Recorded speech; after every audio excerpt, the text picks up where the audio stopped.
Everybody, welcome to Tunnel Vision, not emergency one this week. I'm your host, Ryan Abraham, joined by Keely, Eure, and Shotgun Spratling. Sorry, started a couple minutes late. Had a little technical difficulties because, that's what happens during 2020. Everything's all messed up. But we got it all fixed now. Looks like we're full steam ahead. Got a few topics we want to talk about today.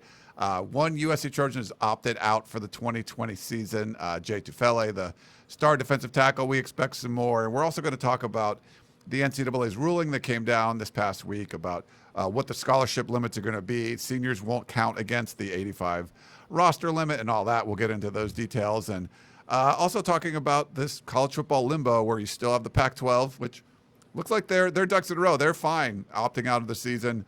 The Big Ten, not so much. We'll talk about that a little bit. And then the SEC, the ACC, and the Big 12 are marching on despite weird things going on all the campuses, but we'll see what happens. We'll talk about that. This is the limbo period where we don't know if they're going to cancel their seasons or if they just roll on, and then the Pac-12 and the Big Ten are just sitting on the sidelines. And of course, anything else you guys want to talk about, we'll bring up today. Also, we had a little golf news we'll talk about in a bit, but I want to welcome in our guest, Keely Eure. How are you, Keely? Hello. Doing well. I told you on the Peristyle podcast this week, Ryan, this is the week where it kind of sunk in. Yesterday was last week was the fanfare of things are breaking and there's not going to be a season, and now it's like, womp womp, no season. Yeah. So it sunk in this week. Yeah, people are like, womp womp, and they're like, what are you doing your show on? Like, well, there's still stuff we got to talk about. I mean, there's things that are always going on. The show must go on, season or not. Always. We got Shotgun, who has not shaved yet. Shotgun, how you doing, man?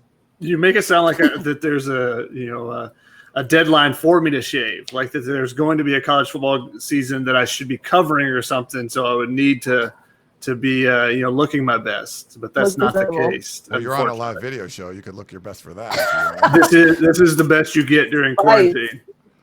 This is the best it is. No, it's just just trying to figure out what is going to happen now, and how things will progress. If there are 3 Power 5 leagues that do play, how does that affect national championships and All-American teams and preseason polls and all that? It's a weird time right now, so we're just seeing what's going to kind of play out, and that includes what's going to play out with the USC players and what they can do during this fall as well. Yeah. So just so everyone knows, if you're new to our show or if you're a regular, we are broadcasting live on 3 different platforms. You might be watching this on a replay, but YouTube, Facebook, and Periscope. You can put questions or comments in any of those platforms. I won't be able to check Periscope from here, but I should be able to pull up your YouTube and Facebook questions, and if anything good, I'll try to put it up on the screen, and we'll do our best to answer. At the end, Shotgun usually grabs a bunch of them, and we'll rapid fire some of those as well and do our best to answer those. You can also call in at 512-4-TUNNEL if you want to be a live caller and come on the show. I got that pulled up here. No intern here helping me today, so we're going to this will be all solo stuff, but it should be fun. But so I mentioned right off the top, we have to mention the golf a little bit. So I'm a golf fan. I like watching, and like usually turn on the Golf Channel, you'll see the early part of the whatever PGA tournament is going on. This week it was the Northern Trust, and but it was early, and I didn't realize. But the women's British Open, the women's Open, the Open Championship, it's the AIG, I believe, Women's Open. It's the British Open. It's one of the 5 majors on the LPGA tour. Was on, and someone named Sophia Popov was leading the field, and then you start hearing more about her story. And I wasn't sure, but then I saw her caddy, which is her boyfriend. They listed her as a German, but she was born in the United States, went to USC. She had a USC towel on her bag, and I'm like, is that a USC towel? Which usually you don't see like the pros kind of wearing like the college stuff, but it turns out she was not a regular on the LPGA Tour. She had won earlier top 10 on the LPGA Tour, and because of the COVID stuff, there's less people participating in the events, and apparently that was enough to qualify her for the Open. She was playing in like the Cactus Tour in Phoenix like last week, or in Arizona or whatever last week. Usually you're not doing that. You're playing like a links course over in Scotland. But that's what she was doing. Came out and did one practice round out in Scotland, I think of the Royal Troon, and she ends up winning the thing. She came in with a lead today. I think bogeyed the first hole and then birdied the next couple. But just a crazy Cinderella story. Her, she almost quit golf last year. She was caddying for a friend, and $100,000 in career earnings. And today she won $675,000 and now can be on the tour for the whole time. So I don't know. I'll put up the picture, but congratulations to Sophia Popov. She was an All-American at USC for a couple years, and they won the national championship in 2013. So I thought I would just start the show with that because that was kind of cool. It's the first, I don't know if you guys know, it's the first time, Keely's in the Matrix again, the first time a USC golfer won a major, a women's golfer won a major. So I don't know if a man, I'm not sure if any of the men did, but yeah, so that was pretty cool. You didn't probably watch it, Shotgun, but. I did not watch it. However, I did see the news and had read up on it, saw that she was leading yesterday, and had a chance for it going into the day. I didn't get up early enough to see that it was taking place this morning. But congratulations to Sophia. It's always great to see USC student athletes in all the sports performing well. Ryan doesn't pay attention to any of the other sports, but then suddenly there's golf, and Ryan's like, wait a second, there's a USC person. Now it's news. But if it would have been women's soccer and the fact that USC had a couple players in the U.S. Women's League's final as well, or any of the other sports, Ryan's not paying attention to those. I was shocked by that. I was like, why is he tweeting about a different sport? This is new for you, Ryan. Hey, it's cool. Yeah, I mean, I like golf, but if they were going to win a championship like that, a major, I mean, that's crazy. Like just to go from.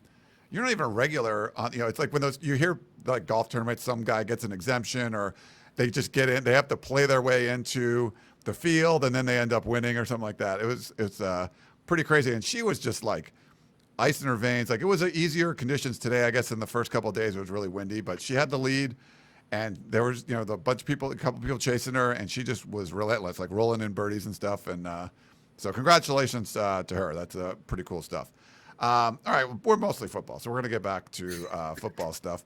Part of the limbo time is going to be, and there goes Keely again. Part of the limbo time is not knowing what these players are going to do. And the first USC Trojan to announce that he was going to opt out is Jay Tufele. And certainly, I mean, you can argue one of the best players on the team. You show him scoring a touchdown in our intro there. I don't know, Shotgun, we'll start with you since I can see you. What's what are your initial thoughts on Jay Tufele? Yeah, I wrote about the 5 or 6 players that would have a spring season decision to make going in, and Jay Tufele was one of those guys. There was some potential for him to potentially push his stock up farther. We've seen a lot of him being in the late first round, maybe second round in some mock drafts and stuff. But there's still some question marks about him, and the consistency is the biggest thing. And if he came out and had a monster junior season, maybe he pushes himself up a little bit further.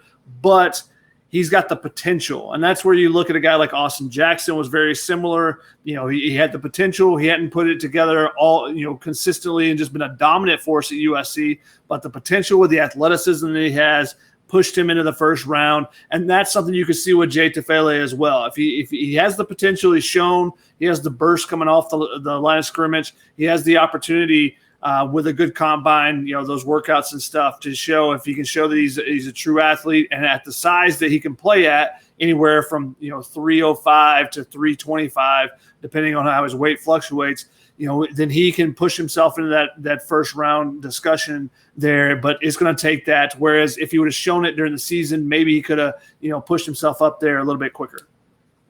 Yeah. What do you think, Keely, with Jay Tufele opting out?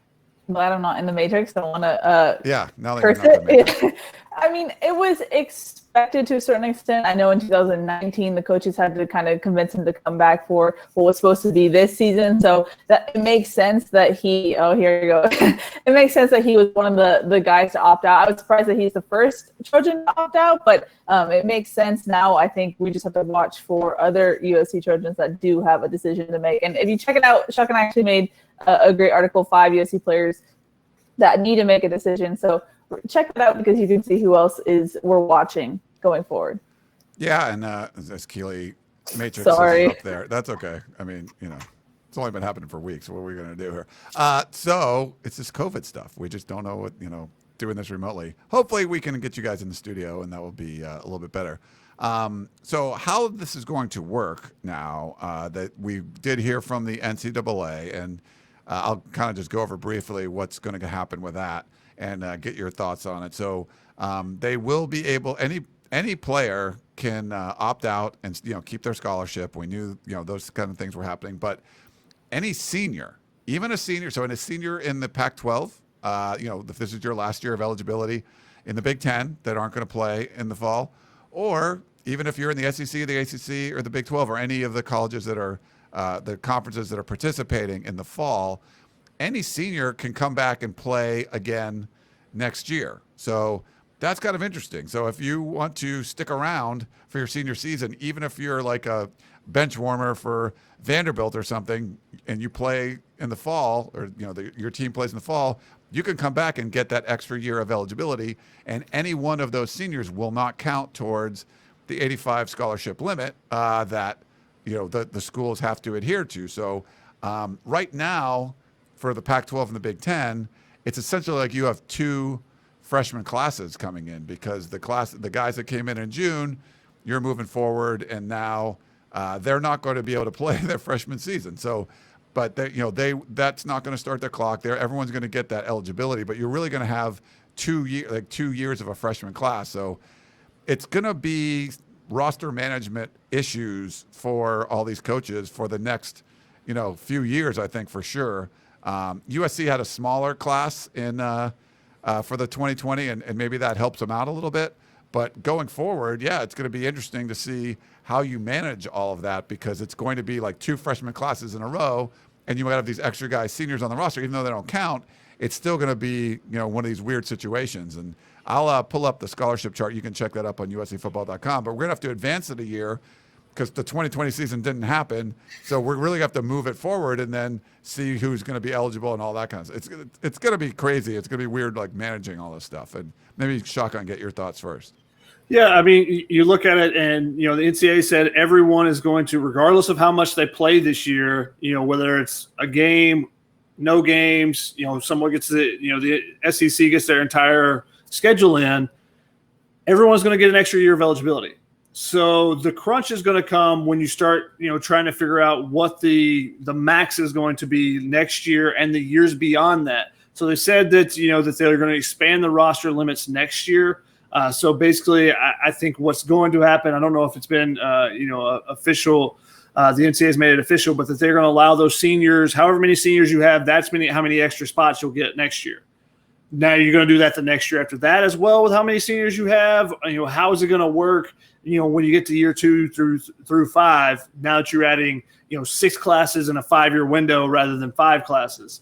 So I think that's going to be the big question, and something that maybe not really be known right now by the NCAA, but it seems like they're going to allow, any number of seniors, however many seniors you have, you can expand the roster by that many, and that keeps you Title IX compliant. Now that's one of the things that people weren't considering, I don't think, as much, is that if football adds however many seniors, then if you expand the roster for football and say, hey, well, you can have 100 next year.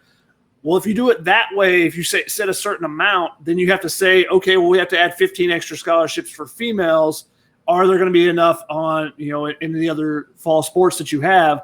But if you do it by, hey, we're allowing all seniors and you can add by that many, I think that makes it more Title IX compliant. So I think that's part of the reason why that's what they're looking at doing it right there. Yeah, the first person I talked to about this I said, hey, can they expand the 85? And they're like, Title IX, no way. But this is a way to sort of get around that, I guess. But it would be a lot more complicated if you said, well, you play in the fall or you play at least 6 games in the fall. Those seniors have to move on. They're basically giving those other conferences now, like, you get a free extra class. So there's like free bodies on your roster now that, that the Pac-12 and the Big Ten won't really have. They at least those guys won't have that extra season involved.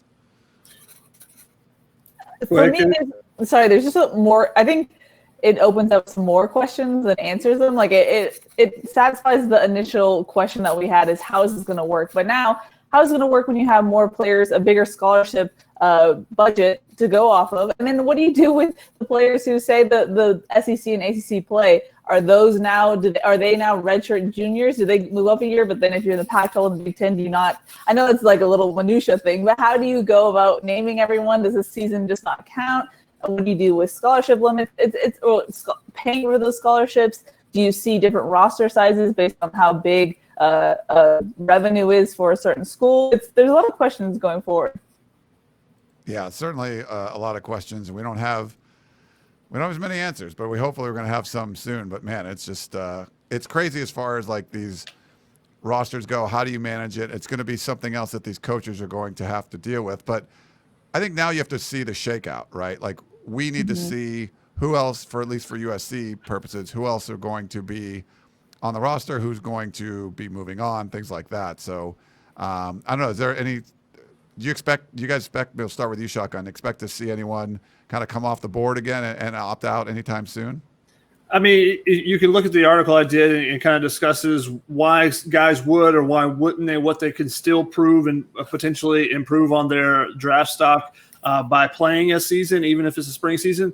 And the one in that article that just seems like a no-brainer to opt out is Amon-Ra St. Brown. I mean, he's already proven what he can do in the slot. Now, the one thing he can do differently is show that he could be an outside receiver too and play more out there if they were to move him around a little bit more. So there's an option there of something that he could still prove. But I think he's shown so much already in his first 2 years, and he takes a lot of hits. He's got, he's in the middle of the field a lot. He takes some big hits. He's been banged up a lot of times. So I think he's probably a guy that you're looking at moving on. You look at basically anyone who got a draft grade last year too. So anybody that was eligible last year and decided to come back, so that's Elijah Vera Tucker, that's Tyler Vaughns, that was Jay Tufele, those guys that got those draft grades and thought about it, those are the guys you're looking at like, okay, how much more can you prove this season? And, will you have a season? A lot of question marks there. Will guys graduate in December? If you're done with your classwork in December, you might just be like, I'm done with school. I've got my degree now.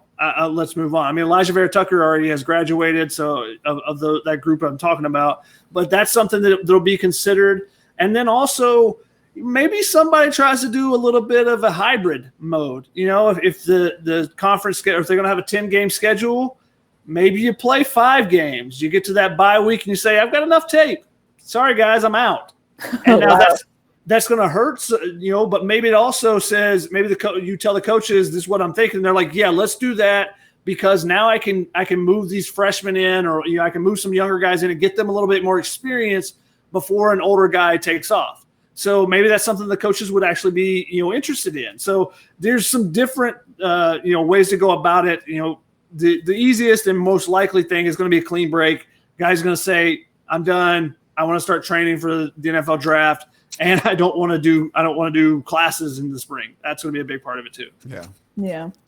I mean, I've been told that Jay Tufele is not the only Trojan to opt out, so just keep your ears open on that, I guess. But I mean, it's a difficult situation because the spring season or the proposed spring season is not even a guarantee. So you're potentially looking at sitting out a whole year plus of playing in contact football. And if you think you're going to regress doing that, then maybe you're better off on your own schedule, doing your own training. And like Shotgun said, someone like Amon-Ra St. Brown, who is more set up to train on his own and who has proven a lot, he's someone who, it makes sense. But whereas maybe a Talanoa Hufanga, maybe you need more time with contact football, seeing that you can go through a whole season playing without getting injured, really raising that stock. But it'll be interesting because nothing's really guaranteed right now. So, and so if it doesn't look like it's getting better for spring football, does that put the impetus on other players to leave? We'll see.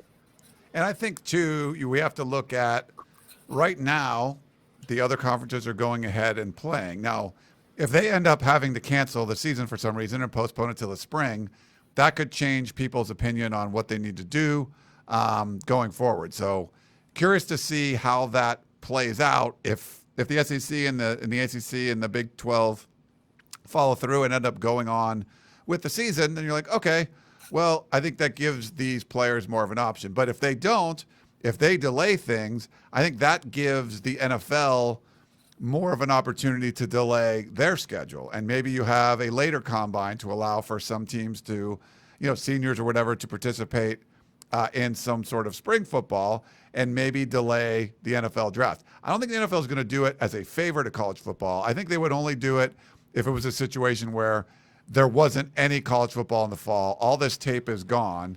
And now they would like an opportunity, if there's really going to be a spring season, they would like more opportunity to evaluate these players. So I think there's a better chance of that happening if everyone else cancels too. As of right now, that hasn't happened. And then you might, as a senior, know that, well, I could still play some games in the spring, get a little extra tape, and it would help a guy like a Jay Tufele, but maybe, a guy like Talanoa Funga, any of those guys I think would help them. And Amon-Ra St. Brown, do you really need that? Probably not. But if some of those borderline guys, I think if you did know that the NFL was going to delay their schedule a little bit because all of college football was delayed, that would make their decision a little bit easier. But if the SEC and the ACC and the Big 12, plow forward, I don't see the NFL making any changes. And then it's maybe some of these other players are more likely to opt out. Yeah.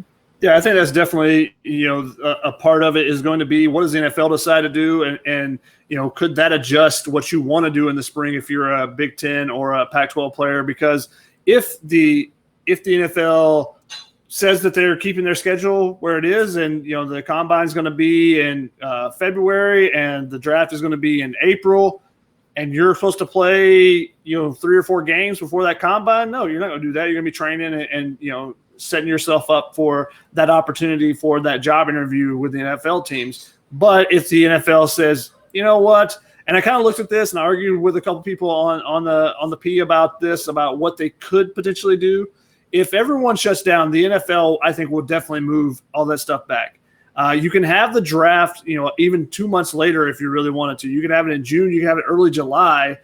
Because basically you're only going to lose a rookie mini camp then. Now, do they want to lose those things? No, but I think they would much rather, have more tape on players and feel more assured in their draft selections than having 1 extra rookie mini camp or 2 extra rookie mini camps before training camp starts in late July, early August for the NFL team. So if the NFL does that, then I think that changes, is a big factor in changing the decision of some of those players. Yeah.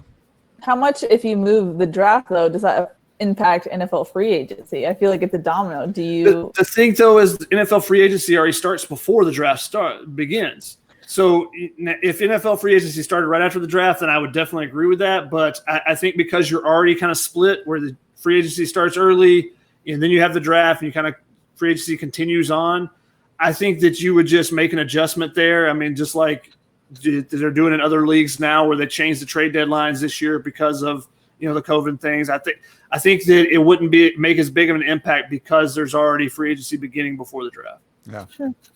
We had a Facebook question from Steve. Has the Pac-12 broken its contract by not offering a season? Would or could this allow schools to go elsewhere? No, Steve, people I've talked to, it doesn't sound like not having a season was something that could any schools could opt out of the TV deal, the contract. That essentially goes till 2024. And if there was going to be some sort of conference movement for any of the schools, that would be the time, my understanding, that could happen. So I don't think that will be. I know that when the Pac-12 was floating the idea of selling some equity, one of the things that was coming up was if you were going to buy equity in the conference, you wanted to make sure these schools were all locked in long term. And apparently, according to reports, I think John Wilner was the one to report it. USC and UCLA opted out. They were like, no, we're not signing up for long term, which is smart. Like they have a lot of cachet as far as like television revenue. They don't want to like extend the deal they have now. I think the LA schools know that they can get a better, a bigger piece of this pie, at least maybe get their tier 3 rights. So they were not willing to sign that off, which is smart. But yeah, my understanding doesn't cancel anything, but 2024 would be the first time. If you're like, the USC should go independent or they should go to the Big 12 or whatever it is, that wouldn't happen until 2024, my understanding. Do you guys have any?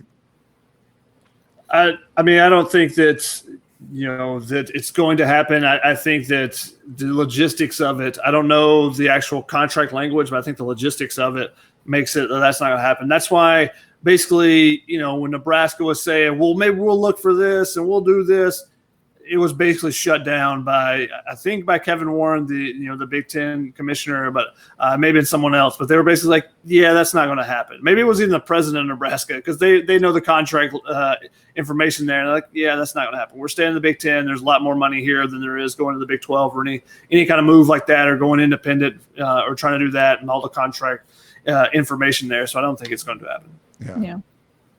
Yeah. We have another one. Let me pull this one up from Mark as it's coming up here. Sorry, it's slowly loading. Here we go. What happens with the Heisman? Do they wait until spring? Not awarded one this year. Give it to Reggie. I'm a Heisman voter. That's an interesting question. We have not heard anything about that. We'll see. Like I said, this is the limbo time, and we need limbo to end. Either limbo ends by like the ACC kicks off the second week of September. I think there's actually one game on September 5th.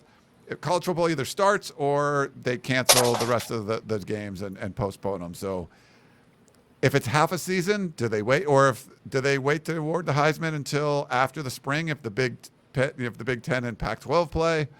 I don't know. The Heisman Trust people have to come up with that. It's not an NCAA thing. It's just there's a Heisman Trust, and they're the ones that give the award out. So I don't know. And another factor that could play into this is the Heisman's normally, the Heisman Trust and the Heisman presentation is normally held in New York City. Yeah. And you're bringing all these older players who may be, in the demographic that are more susceptible to COVID-19. So depending on where New York City's at the time or, what is going on there may play into those type of discussions of whether because they want to have that presentation, all the hoopla. That's what, that's what those organizations are all about, the ones that actually present the trophies. They want to have that. There's a lot of money raised at those events and stuff, charity and different things like that. They have signings and a bunch of other stuff. They take the finalists out on New York City, and they do a bunch of different things that also help raise money for the fund and the notoriety that comes from that Heisman Trust organization. So there's a lot of things that will go into it. So they may, if they think that they could push it back and, they could use the excuse, well, these three conferences play, but we want to wait and see everyone play first. If they think that, in the spring or summer or whenever, when the season would be completed for everyone, that they could then present it and be safer and they could then get all the Heisman, former Heisman winners back together. I think that would be something they'd really consider too. That would be an interesting wrinkle for voting because I feel like we always argue that they don't really see games like past the west of the Mississippi. So what happens if you can like equally see all the games? Does that impact voting at all? Yeah, I mean, like if Christian McCaffrey was like going off, that's what I was thinking of. And there you only watched his games and the Big 12 games. Now, I mean the Big 10 games, and you're like, yeah, he might deserve it. So, but like all that stuff, All-American list, like. How do you incorporate all that? I think with the Big Ten and the Pac-12 out of the picture, if they end up playing a season in the fall and those conferences still plan to play a season, if they play a season in the fall, I think it makes it more likely that it's feasible you could play in the spring, and you get some sort of season. But it might be a really short one. It might be 6 games just to get these players some time. It's basically replacing spring football. Do they wait? But could you really say like, Amon-Ra St. Brown, if he ends up playing, he could be an All-American. He had, 75 catches in a 6-game season and 6 touchdowns. Like you compare that to someone that had a 12-game season or whatever. Like it's going to be complicated. So yeah. We don't know at this point. But the Heisman's separate than the NCAA, so they'll come up with their own decision. Yeah, I think the biggest thing is there's never been a split season that like is being proposed. So there's no real precedent to look at. Even when there were, whether it was World War I, World War II, and things were limited in certain areas, you still were all playing at the same time. So you would just judge on, if one team gets 10 games and one team gets 5 games, you judge on, the time that's played. However, the splitting of the schedule, that adds a new wrinkle to how these lists will be done. You could even see, you see in like track and field, and I know it's a stretch on this analogy, but you have indoor and outdoor, championships. So you have indoor and outdoor All-Americans. Maybe you have fall and spring All-Americans. So you can split it up and do it a little bit differently. And maybe that lessens it a little bit because you have less people vying for those positions. But maybe that's something they do. And instead of having a first team and second team, you just have a first team. So I don't know. There's some different ways you can go about it. And a lot of these, and those are just kind of frivolous things. Being an All-American doesn't actually get you anything. Being a Heisman does. You get to go that every year. You get you get money from it, the PR from it every year. So I think it's a lot different, but obviously everybody wants to be on those lists. Yeah, sure. Let's see. We got another YouTube question from Dixie Cups. Cool name. Since there won't be preseason NFL games this year, there will be a ton of players trying to make NFL rosters next year. And yeah, that's one thing I've heard. Without the preseason games, those are opportunities for these players that are trying to make teams to show what they can do. So it's going that, there's going to be a lot of guys that, are trying to make a team. Now there's players opting out. So maybe there's more spots open on rosters too, but those were those preseason games everyone says suck for the players that are like in the, number 60 to 70 to 80 on the roster. That's their opportunity to show what they can do. Maybe it's a big special teams play, who knows? Yeah. They don't have that opportunity now. Yeah. I mean, I follow a lot of former NFL player turned analysts on Twitter, and their immediate reaction to no preseason games, they just felt so bad for those fringe players because they know how important those preseason games are and how much experience and maybe more eyes you get in front of more eyes and more coaches can see what you can do. So they felt bad for those fringe players, and by proxy, I do too. Yeah. Yeah, definitely. I mean, those are the guys that can make their mark on special teams and stuff and show that they are capable of playing. Those are your undersized guys that are trying to make a roster. Those are the guys you really root for and stuff. And some of the more interesting roster battles, but also guys like Malcolm Smith was signed today by the Cleveland Browns. He bounced around last year, after getting cut by the Niners. He bounced around last year. Is he able to show what he can do in training camp enough to be able to make that roster? He's on the 80-man roster right now, but when those shrink down to 53, has he shown enough? And that's hard to do when you're with a new team, when you haven't had an opportunity. So if you're a guy that's coming in trying to make a roster, you feel bad too for the undrafted free agents. The guys, that one haven't even been signed because there's been so limited. So guys like Christian Rector will even get a shot, or Drew Richmond. Those are guys who've been kind of tracking to see if they do get an opportunity. Mm-hmm. But those rosters are smaller just to begin with in training camp this year. So you don't even you can't get that opportunity. Well, he did really well. Let's keep an eye on him. We'll track him a little while and see where he's at next year. And they tell you some things to work on, and maybe that helps you out. Those type of guys, the undrafted free agents like Olawale Batiku, he has already been cut by the Giants. It's been really quick how those things have happened. So it's really tough to prove yourself if they don't have money invested in you already, which is what happens with undrafted free agents. So you're rooting and hoping for those guys to get as much of an opportunity as they can. But that's one of the real troubles this year for the NFL. And you're going to see a lot of unproven guys, not get their chance. And then if there are injuries, who are they going to turn to? You're going to turn to retreads rather than guys that haven't had a shot yet. You're going to guys that have a little bit more tape in the NFL than new guys. Yeah. It also makes you wonder the quality of play we're going to see in the first couple of games, because those preseason games do matter at some point, getting full contact against someone that's not your own team. It'll be interesting to see the quality we see. Yeah. Malcolm Smith, former Super Bowl MVP. Mm-hmm. So at least he has some tape already. People know what he did in the past. But yeah, all those guys that are unproven, you don't get the Cinderella stories, the Sophia Popovs. You're not going to get that kind of stuff because basically they're not taking chances on dudes. If there's a scout that says, hey, this guy's great, and then they get him in camp, and you're like, oh, yeah, he looks pretty good. And then he makes some plays in preseason games. You're like, all right, we're willing to take a chance. Now you're just listening to what one dude said and, it's some limited tape, and it's just not – it's going to be a lot more difficult for these teams. But maybe the XFL comes back with The Rock, owning that thing now, and they get some more opportunities there. I don't know. We'll see. The counterpoint, to play devil's advocate to my own point, classic, argue with yourself, is that, and Keely knows I can do this, yes.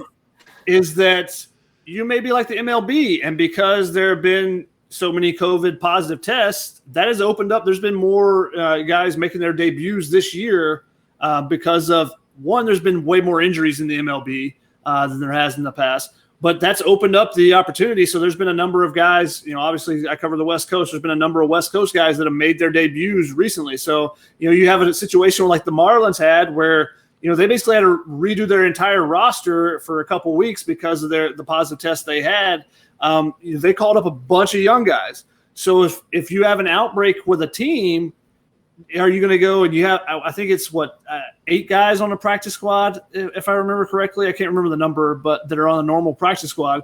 And you have 15 guys have an outbreak on a team. Where do you go in to get some extra bodies to bring in? That's going to be a big question. So maybe some of those guys get an opportunity then, but again, I think it's going to be harder if you haven't proven yourself at all in the NFL. And even a guy like Malcolm Smith, who was coming off an injury and why he was cut by the San Francisco 49ers, you haven't seen much tape of him since he's come back from an injury. And that's a case for a lot of guys that are retreads. That's, how are they now versus what they were a couple years ago? Yeah. Just remind everyone, if you want to call in, you can do that too. 5124-TUNNEL is the number, but I'll bring up some more questions. And we got a bunch of YouTube ones. Keely, are you pointing at things or what? I was pointing at the number on the corner of the screen. Oh, nice. Okay. I was trying to hype you up. Nice. Hype it up, yeah. Unfortunately, you end up pointing at Shotgun's beard. So I tried. I can put you on the full screen and you can point it easier. But okay. Anyway, Oscar wants to know, can you see more than one player that most people expect to leave for the NFL return to play next year? So any guys you think, I think there could be some guys we don't even think about that could end up opting out, but just for maybe not even for the NFL, just be like, yeah, I'm done. Or anyone you think that could have opted out that might stick around? Talanoa Hufanga is a guy that, has some tape and is very talented, and you think, oh, that's an NFL guy. But when you start thinking about it a little bit deeper, he doesn't have that much tape actually because of the injuries they sustained. So you would like to see him do a little bit more. There's certain things that NFL scouts are looking for him to do a little bit more of. So he's a guy that you might say, well, he's really talented. He's a 5-star guy. We know that he makes a lot of plays when he's in there, but NFL scouts still want to see some other things from him. So he's a guy that kind of pops to mind just coming off that question. Random guy who is like, oh, he's leaving early, and then it doesn't always work out for the best, and that's in normal circumstances. So I think you have to apply that same mindset to this. There's always going to be that random straggler guy who you don't expect that's going to leave, or who's going to stay. It's going to be interesting to see. I think it's based on whether or not they feel like they've proven themselves. Because sometimes guys have a different view of themselves maybe than other scouts or maybe the general public does. So it's interesting about how much their own gusto, if you will, plays into this. And like I said, there's no guarantees. That we don't know if there's going to be a spring season. So if they're feeling like they have a better shot training on their own, then they might just do that on their own. So like I said, this is a weird year, and we got to see. It is a weird year. And there's still the potential that you could have something like the Schooler brothers from Mission Viejo that were at Arizona, grad transfers. So they wanted to play this fall. Colin Schooler has been their leading tackler for 2 years, and was their second leading tackler as a freshman, 3-year starter. Huge guy in the middle of their defense, especially when they just lost Tony Fields from Arizona. So they're 2 star linebackers in the middle of that defense. Have both decided to go elsewhere. Tony Fields transferred to Minnesota, I believe, but Schooler said, and he and his brother both, who his brother just had grad transferred in January from Oregon, but said, we want to play in the fall. And so we're looking for an opportunity elsewhere. Could you see that from a USC player? That's still a possibility too. You can see someone, if you read the War Room, I had a list of the guys that have graduated, or at least walked in the graduation ceremonies. So they're all eligible to potentially transfer if they wanted to. And that includes guys like Elijah Vera Tucker, It had to be a big piece if USC is to loses an offensive lineman, whether it be if Elijah Vera Tucker goes to the NFL or opts to go to the NFL and sit out, or decides to do a transfer like that. That's going to be a big, the offensive line becomes even a bigger of a question mark, and it already is a big one for them. Yeah. Yep. Here's a Facebook question. How does all of this affect the bowls? Again, those are all independent entities too, and we don't know. So Coley had an interesting question. He said, as both the Pac-12 and Big Ten are going to play in the early spring, or that's the plans at least, has there been any talk of having the Rose Bowl in April or May? And that's a great idea, and that's something because of the conference affiliations with certain games. You may see some bowl games make it work some other way. The Mountain West is not playing right now either. So does that mean the Las Vegas Bowl it happens in April or May or something like that? It's a possibility because those bowl games, obviously they still want to have their, host their event and everything. So if the two conferences are on the same schedule, I think that's something you'll see where they move that. And I think the NCAA will allow that to happen as well. The big question becomes, games like the Sun Bowl where you have, the Pac-12 versus the ACC. And if you're on different schedules, what happens there? Are the bowls going to be held to those conference affiliations and vice versa? I think those are the question marks. Yeah. We had another Facebook comment. Did I hear correctly?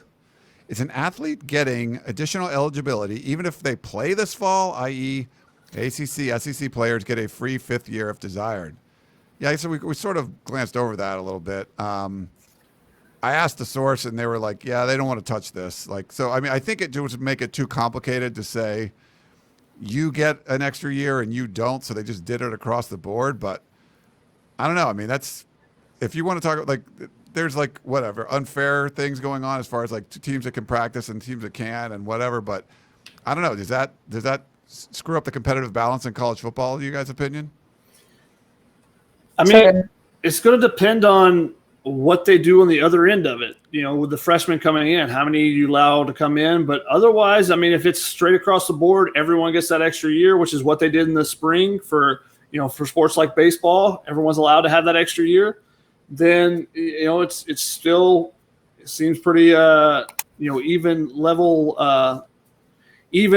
across the board to me if you do that. Now, the question is, if you have 20 seniors coming back, do you allow them still to have an extra 25 spots or whatever, signing spots? I think that's where you're going to get into it. And the big question is on the other end is the total number of scholarships versus how many people are coming back. Yeah. I mean, it'll be interesting just to see the ripple effects of people's experience, because I mean, it's just not fair in the sense that there are still players across the country that are still practicing, getting contact practice now. We don't know if they're going to play still. There's still some time for people and those involved making the decisions to turn course or make a U-turn. But it is different. They are going to have more experience just in the fact that they're touching footballs right now than Pac-12, who's not. Yeah. There's going to be a big question too about playing time. We've seen how many players have transferred since the NCAA transfer portal has, since they initiated that. It's going to skyrocket if you have players. Well, that 5th-year senior is coming back, and I thought that I was going to be moving into that spot next year. I'm going to go look for somewhere else where I'm going to get playing time. I was expecting this to happen, and it's the same thing. You might see some changes in some recruitment commitments and stuff because you're like, well, I thought this guy was leaving and now he's coming back, and that's going to be an extra year where I'm sitting behind somebody. That may change some things for teams. Yeah. Get back to this. This is a Facebook question. Will there be renewed efforts to poach USC coaches like Harrell if there is no spring season? Mm-hmm. You think there will be?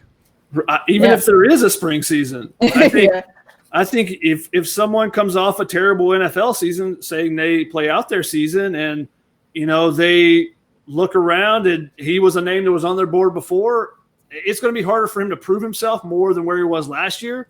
But maybe someone was already in love with him last year and they gave a coach an extra year. Like, all right, we'll see if we can make this work. And they decide to go, they're looking for that offensive mind. It's a possibility that he's approached again. So whether it be as a head coach or an office coordinator. Now, how does he view it? That's a big question. But if you throw enough money at somebody, they'll come.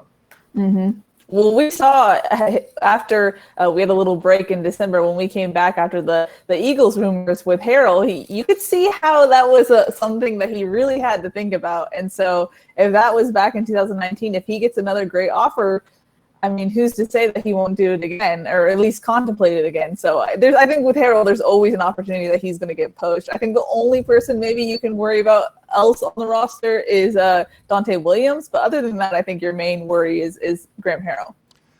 Yeah, and we had a question on the podcast of Champions about could, like, say the college football season canceled, could, like, Bill Belichick hire, like, Nick Saban to come over? Like, with the NFL, try to poach some college guys as temporary fixes and stuff too. It's like I don't think that happens. You're so busy in the off season with college football, but the NFL could poach. You know, if the NFL goes forward, they could poach some of these coaches too. It seems like anyone that's going forward, they have their staff now, and who knows? Maybe work in reverse if the SEC, you know, their season ends and the Pac-12 or Big Ten could go along and try to poach some of their coaches too. But I don't know. It's changing the timeline does change. There's a lot of options out there, and I think it could happen either way.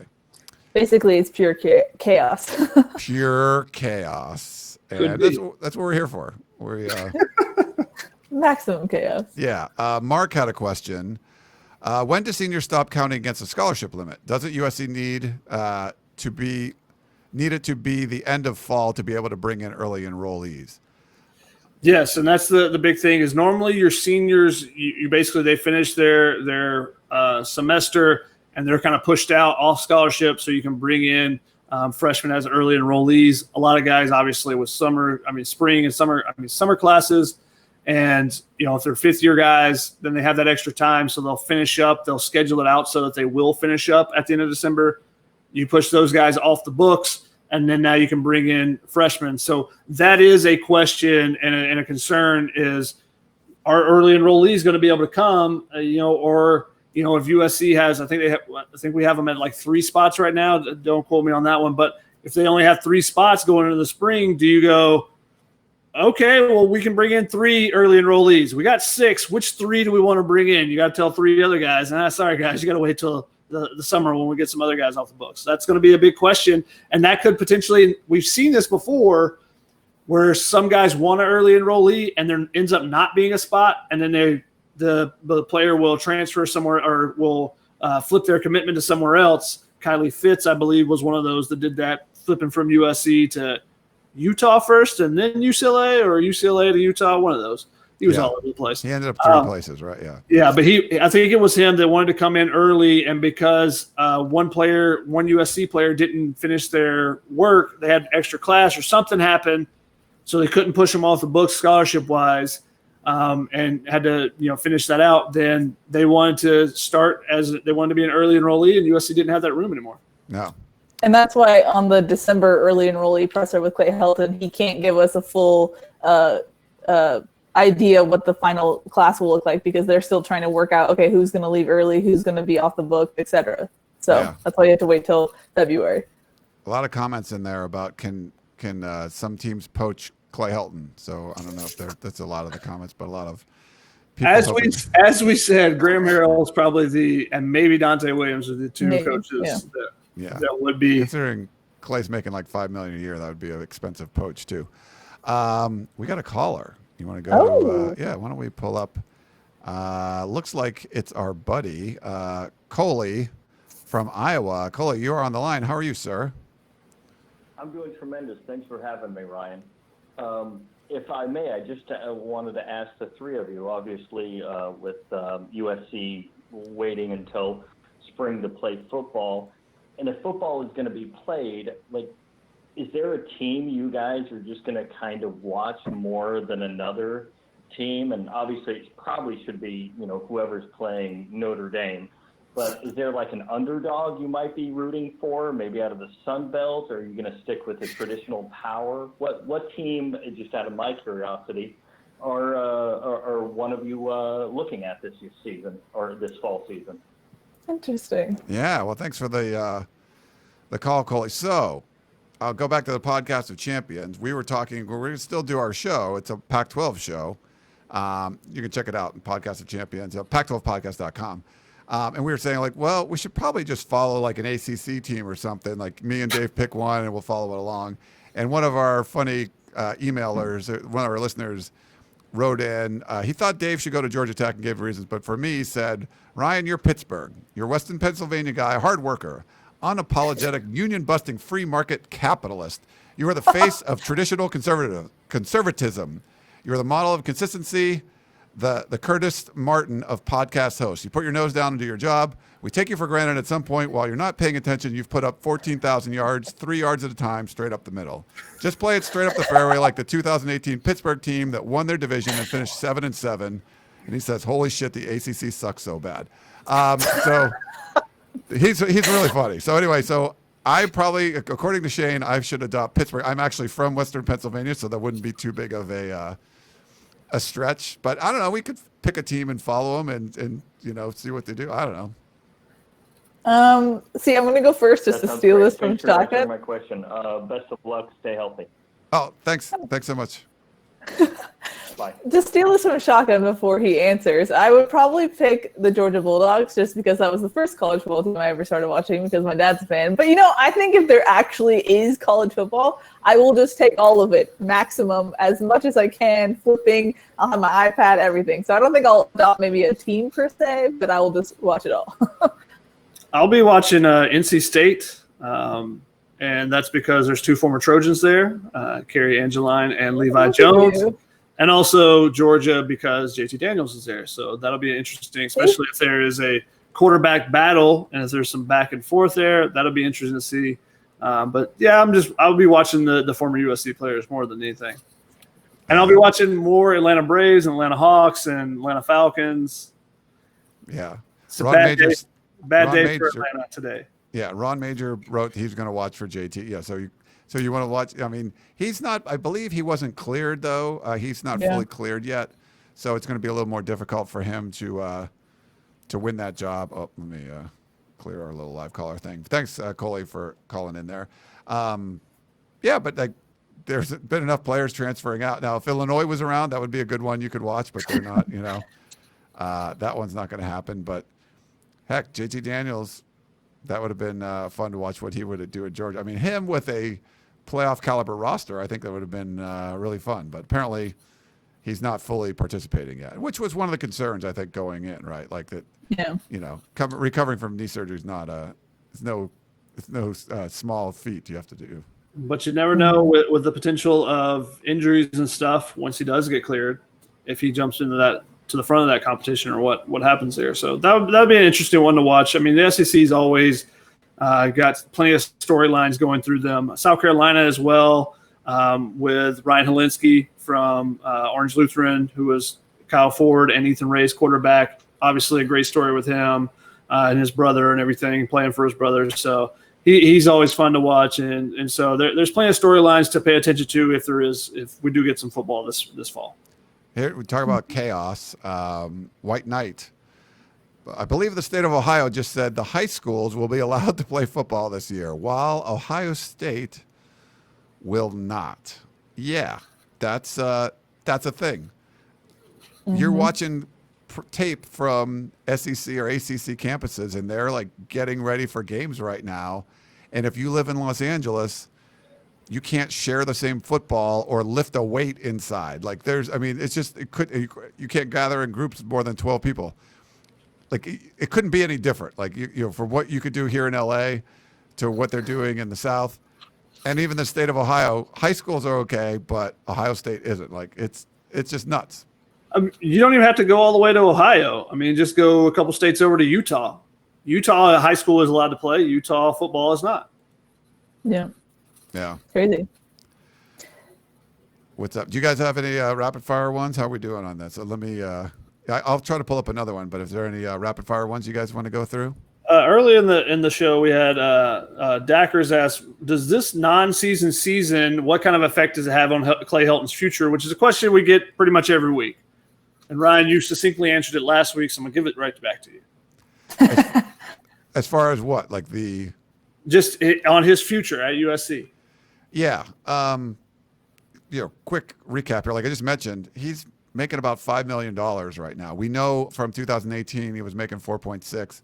Usually those contracts, there's some kind of escalator there, and he'll get bumped up a 200K or something a year probably. So in the 5 million range for this year. But going through the 2023 season, it costs a lot of money to buy out that kind of a contract, and it's not just the money left on his deal. There's also basically you're adding a third for the benefits that he would have been paid out that you have to pay out when you're buying out a contract, and the coaches, the assistant coaches, and things like that. So without a season, yes, there's no way that you're going to be getting rid of your head coach at this time. USC, there's all the financial issues that these athletic departments are dealing with, 60, 70, $80 million deficits. It'll be significant, and trying to add another $25, $30 million bill on top of that. And you're like, oh, but you think a booster wants to just write you a check for $30 million that you flush down the toilet to get rid of your coach? Like, no, it's just not something that's feasible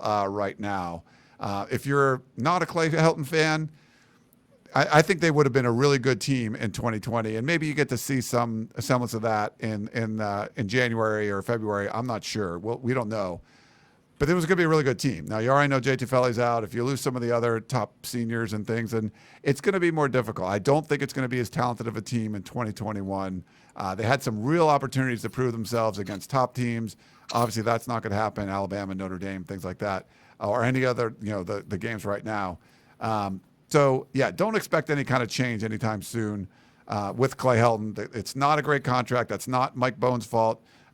It was signed before he got there. Didn't seem like a smart move on USC's part, but that's what they're dealing with right now. So Clay Helton's going to be the head coach, at least for the next year. I mean, I don't see anything happening until most likely after the 2021 season, if then at all. In that same vein, we had a similar question from Bakers. Will there be more or less scrutiny on Helton when USC finally does play football? I like that. I think there's going to be more. I think he's not going to get less scrutiny. This was a season that people expected, hey, you still have the best roster. You should have won the Pac-12. If they play the spring, I think it's expected he wins maybe they just play the South and he gets to play a championship game.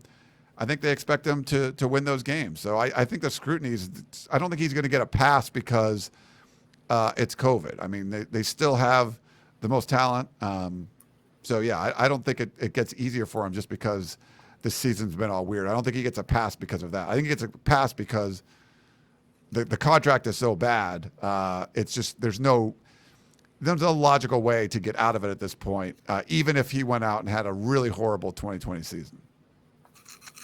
Yeah, I agree with that. I think that there's going to be more pressure just because people are so excited to see football, and if they see a bad product, then that's going to make them even more upset. I think you get like a brief honeymoon period for the first couple weeks of the season because people are just excited to have football back, but then it'll get right back to where it's been for USC. Yeah, basically like me with the Angels. I was so excited, and then I'm like, get the season over with. It's over. It's done. Yeah, what happened to Keely? 8-20, guys, or 9-20 after today. That's ridiculous. It's horrible. They should have hired a really good manager, right? Like, would that have helped? Or wow, what a face! Oh, guys, baseball was all that I had, and it's gone. Sorry. It's okay. The Braves are in first place. This is for you, Shotgun. Stephen Carr? What's the question about? Does he exist? Is he going to leave? I don't know. Heisman, you always predicted. He's got to play. He's got to get more solid tape before he can take off. If he were to take off, he's not getting signed by anybody at this moment, I don't think. Kevin Stewart said, any update on how USC will handle football or all sports ticket refunds? I don't know if you guys have heard anything about that. I have not inquired. Yeah. I know a couple of schools have suggested to I think this is in the Big Ten, like, hey, you see these deficits we have, how about you just turn your season tickets into a donation? But I haven't heard any word exactly on refunds for USC's tickets. Yeah, and a lot of places are doing, like, instead of refunds, like it's just delayed to the next season and you're sort of like prepaid for that, or they're doing whatever they can. But I haven't heard specifically about that. Trek Ranger, leave it to Ryan to give us such terrible news. I didn't make it up. Like we're like this, and this is something that this came up on the Peristyle. So make sure if you're not a subscriber to USCFootball.com, you should be. The Peristyle is where we put all this great information in the war rooms, and we sort of put this piecemeal of what as we put together. USC is a private school, so we didn't know. It's hard to know the exact nature of his contract because it's a private school. They don't have to release until the tax returns and stuff come out a couple of years later. That was the latest news. I think the LA Times put it in there that he was making $4.6 million for that year. So you learned one thing, that not only did he get, we found out about the fully guaranteed extension. We found out about and we put all this stuff in our war room about the benefits you have to pay on top of it. That's why there's, if it's $20 million left, you have to add a third, which is crazy. Like, hey, another $6 million or whatever. Like, that's crazy. But learning that also that the raise was there, where I didn't understand that right away. So like a 40% raise on top of it, it just showed the initial numbers we thought of, like it was costing $15 million to buy out Helton a couple years ago.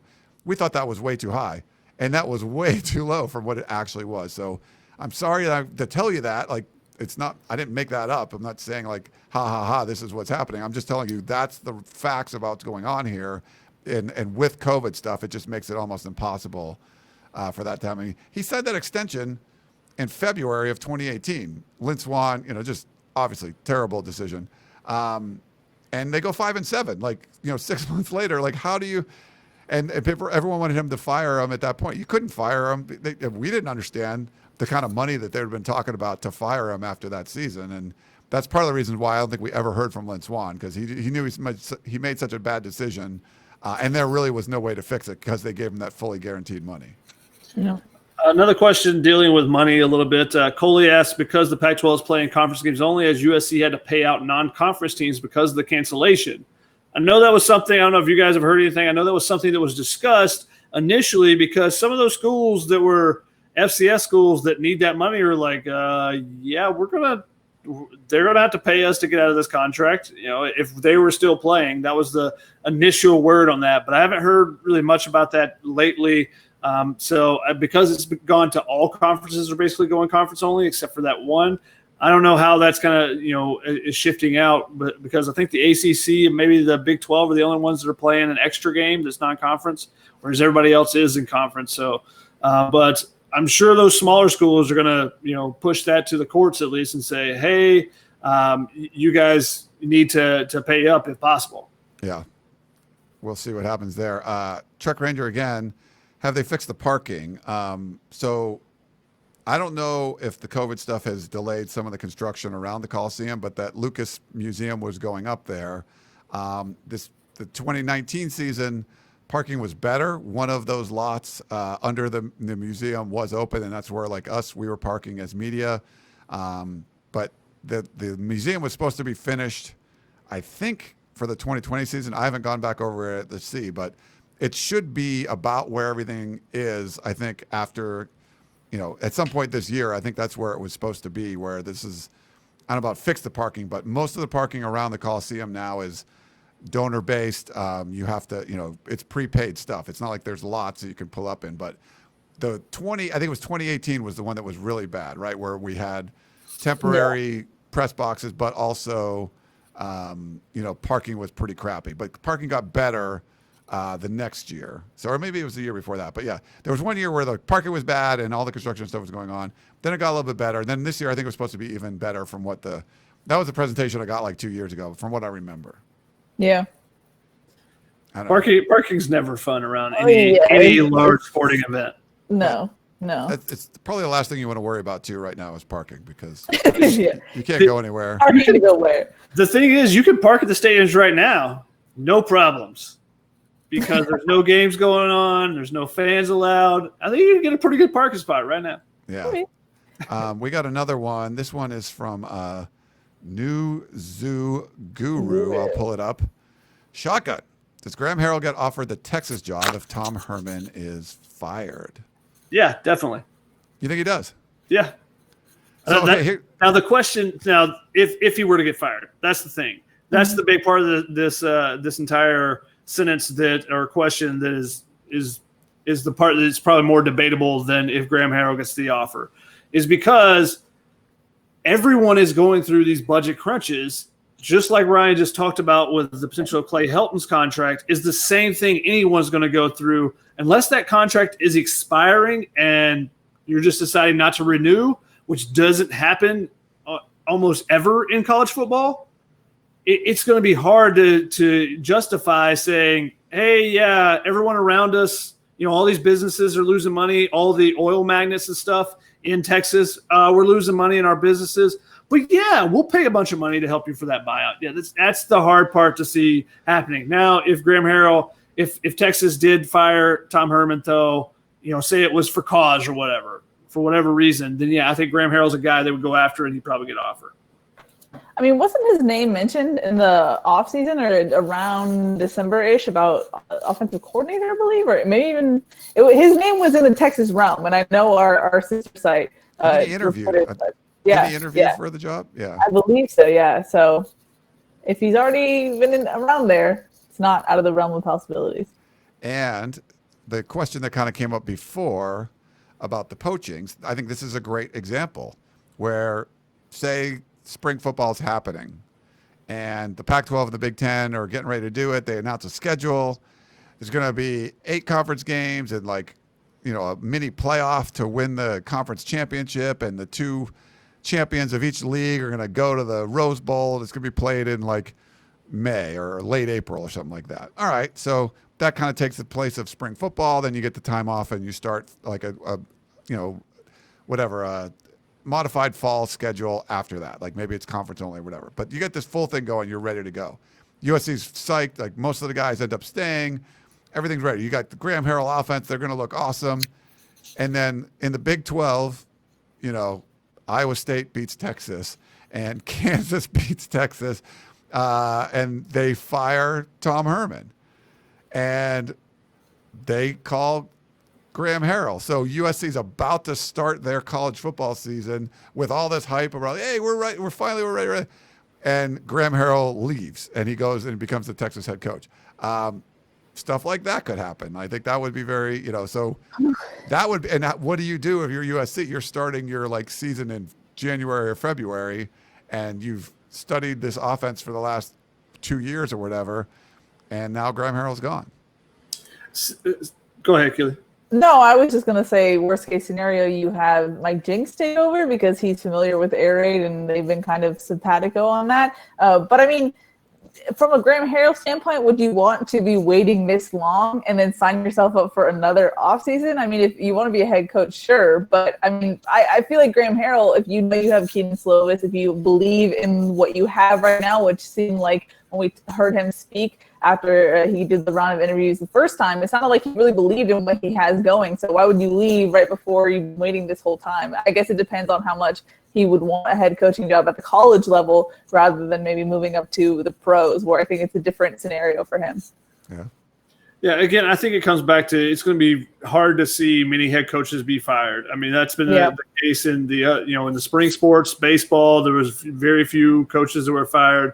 I don't think you're going to see that much with football either. Even if the outcomes, it would have to be really, really terrible, and you have a really powerful donor potentially that is really, really invested. You have to have a Boone Pickens type that wants to make some kind of change because just the money that everyone is going through financial hardships pretty much around. So you would have to have one of those, ultra billionaires, the few people that are making money right now, you'd have to have one of those be willing to foot the bill. Now you may see a little bit more movement and you guys talked about with the split schedule with coordinators though, because those are usually, or position coaches, because those are usually 1 or 2 year contracts, a lot less to pay out if there is a buyout.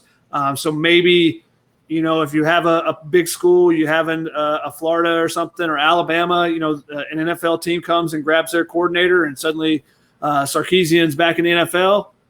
They come to a Pac-12 or a Big Ten school looking for an offense coordinator. Maybe you see some changes there, and you might have to see some of those, a spring schedule team, trying to figure it out on the fly right before the season begins. Yeah. We had a question for you, Shotgun. What kind of zoom lens do you use? They watches you in the end zone taking pics all the time. I have a 70 by 200 Cannon lens. So nothing too expensive there, unfortunately. 200. You want the 300's a little. You get a little better zoom, right? If you use a 300. But then you have to have a second body to take anything close up as well. So it becomes expensive real quick. Yeah. When you want to make some big upgrades. Nice. All right, should we wrap it up, or do you guys have anything else you want to do? Do some rapid fires, or you want to I have one. Newzoo Guru wanted to know who replaces Jay Tufele now that he is opted out. The question there becomes: do you stick with if you still have 3 down linemen like you were expected to have in this defense? Because the easy answer is if you have last year's defense, you go, oh well, Brandon Keely steps in. Yeah. And now you just have Brandon and Marlon. You have 2 veteran guys. Now, if you have a true 3 down lineman front, that's where you start wondering, okay, is it Caleb Tremblay?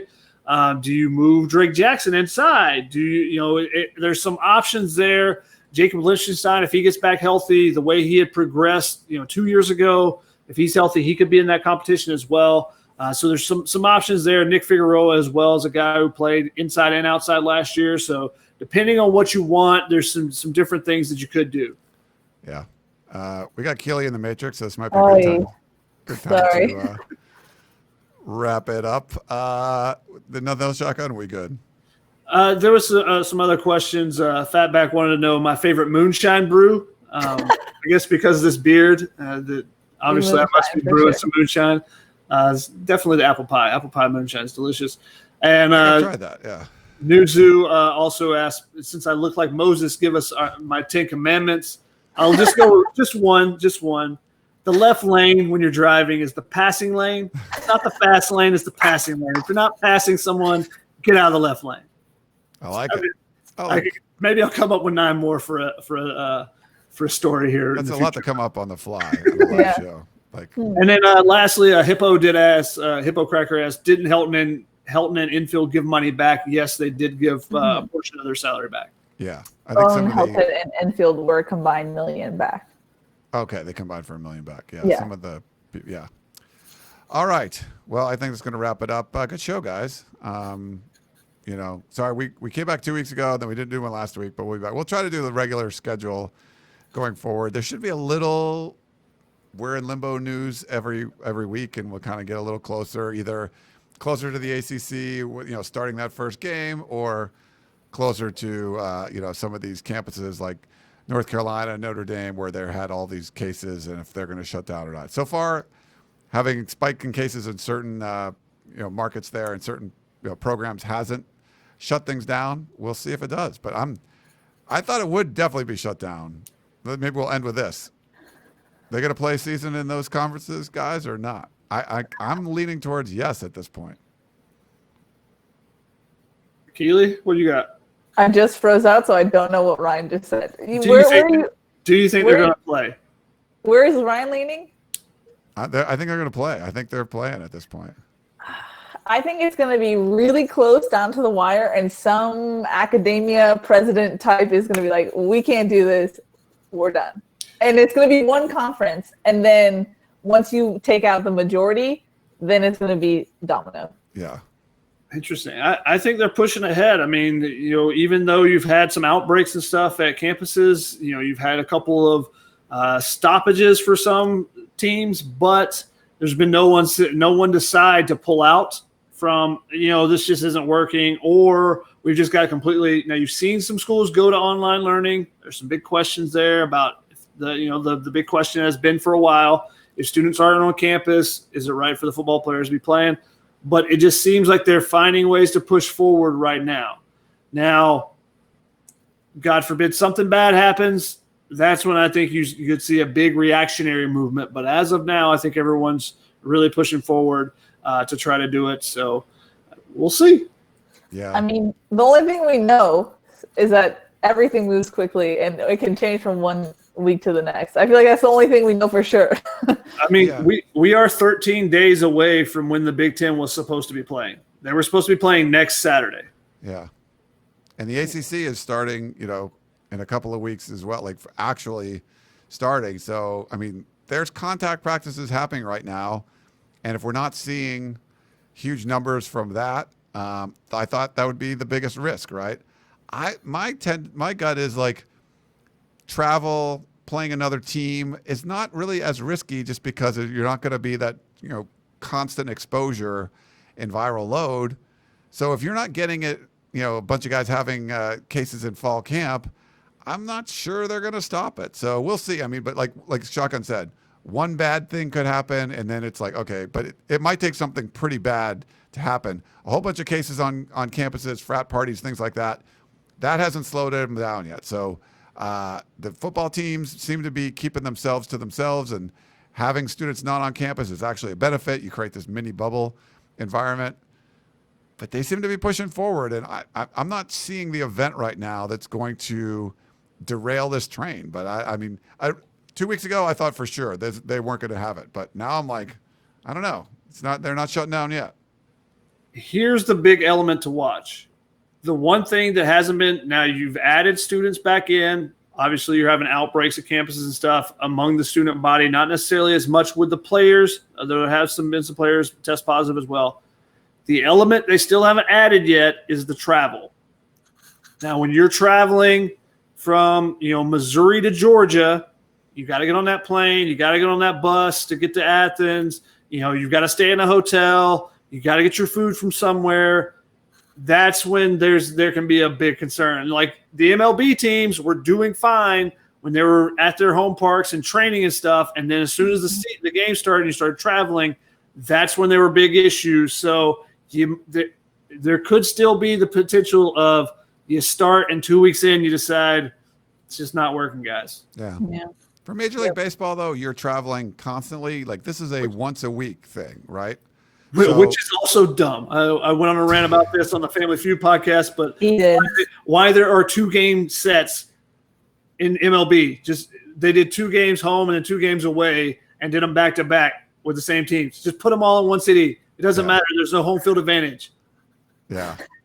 That's good. I find myself thinking about that, like in the NBA, like the Clippers lost today. I'm like, oh, well, they go home for the – oh, wait, it doesn't matter. Like, it doesn't they got the home field and home court in Game 5. Like, yeah, who cares? That doesn't really matter.